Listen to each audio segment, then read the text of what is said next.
আসসালামু আলাইকুম। Hello viewers, কেমন আছেন সবাই? আজ আপনাদের এই ভিডিওর মাধ্যমে দেখাবো কম্বাইন্ড হারভেস্টার কিভাবে উঁচু জমি থেকে নিচু জমিতে অথবা 30 ডিগ্রি ঢালু জমিতে নামাবেন।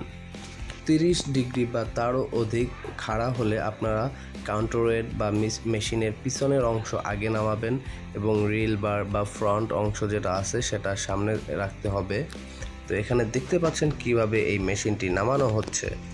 আপনি যদি ঠিক এইভাবে না নামান, যদি মেশিনের পিছনের অংশ আগে না নামান, তাহলে মেশিনটি জমির সাথে আটকে যেতে পারে বা উল্টে যেতে পারে, যার জন্য আপনাকে অনেক ঝামেলা বা হয়রানির শিকার হতে পারে। তাই ঠিক এভাবেই নামাবেন। তো এখানে দেখতে পাচ্ছেন একটি গমের ক্ষেত। এই গমের ক্ষেতটি এখন হারভেস্টিং করা হচ্ছে।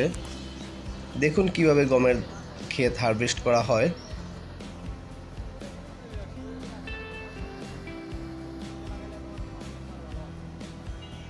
এবং এই মেশিনটি 120 হর্স পাওয়ারের মেশিন। এই মেশিন দিয়ে আপনি ঘন্টায় 1 একর জমির গম বা ধান হারভেস্ট করতে পারবেন। এছাড়া এই মেশিনের জ্বালানি হিসেবে ডিজেল ব্যবহার করা হয়। আর এই 1 একর জমির গম বা ধান হারভেস্ট করার জন্য আপনার 5.5 থেকে 6.5 লিটার ডিজেল লেগে থাকে। এবং আপনাদের জানাচ্ছি যে বাংলামার্ক অ্যাগ্রো লিমিটেডে আপনারা সকল কম্বাইন্ড হারভেস্টার পেয়ে থাকবেন।